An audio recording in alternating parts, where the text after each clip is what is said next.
Ravens, a very famous bird, so dark and austere, distinctly black, largest member of the crow family. But what exactly is that magic that surrounds them? Don't cross the corvid, for they will remember your face. Say cheese! Did someone say cheese? Faces. It is thought that there are 6 universal facial expressions: happy, sad, angry, disgusted, surprised, and afraid. It is thought that true happiness is revealed in our eyes and true sadness is revealed in the muscles of our chin. So don't cross the corvid, for they will remember your face. They are incredibly smart. In a really nice experiment, humans decided to test the subject of trust within a group of ravens who were called Laggy, Tom, George, Horst, Louise, Joey, Rocky, and Paul. The birds were trained to exchange low quality food like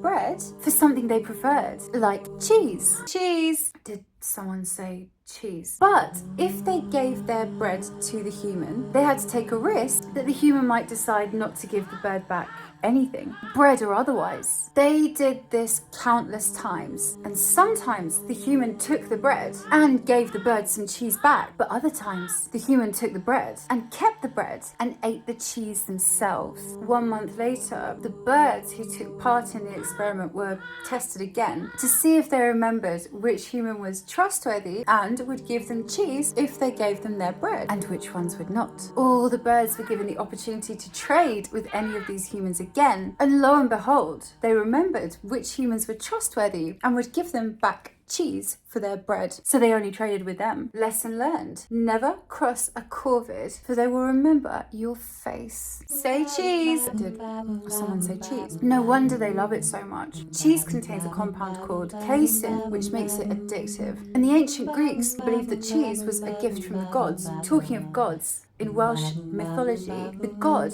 Bran the Blessed is a guardian of Britain whose totem is a raven. Bran means raven in Welsh and Irish. Bran ordered for his own head to be cut off, and even then he could still speak words of prophecy. Legend has it that Bran's head is buried beneath Tower Hill, right beneath the Tower of London, and that's why there are ravens there at the Tower of London. The ravens at the Tower of London's names are Jubilee, Harris, Poppy, Edgar, Branwyn, and Rex. Rex is the newest recruit who was named in honour of His Majesty the King's coronation last year. If the Tower of London ravens are lost or fly away, the crown will fall and Britain with it, or so the legend goes. The word cheese is from the Proto-European root quat, which means to ferment or become sour. A quote from Alice in Wonderland: why is a raven like a writing desk? Well, it's not really, unless you count your nom de plume pseudonym. And it turns out that ravens like to eat cheese, which you could eat at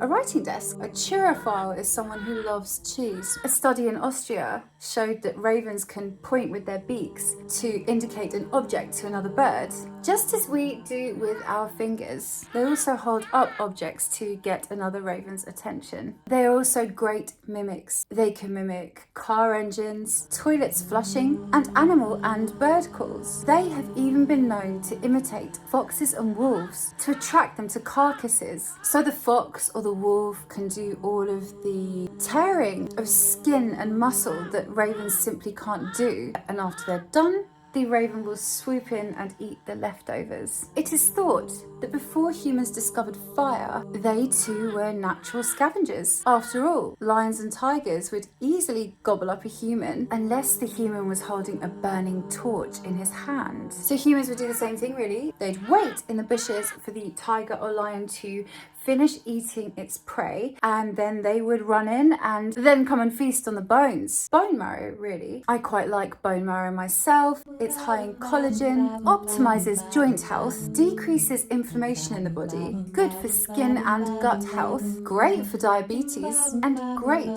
for brain health. And let's face it, if you're going to eat the cow, you may as well go the whole hog. Here is a little recipe on how to make bone marrow pie. For Christmas dinner, you will need the bones of one human. Oh, you're joking. New York chef Daniel Angora actually made cheese from his wife's breast milk. The cheese had a hard, crumbly texture, kind of cheddar-like apparently, and it reportedly tasted delicious. Scottish legend tells of the hag Caoillich, who would take the form of a raven and feast on men's bodies. And finally, a group of ravens is called an unkindness. So don't be unkind to their kind, lest you find yourself. Bone marrow for the bird, like a crow, who cries there still, nameless here for evermore. Subscribe for more.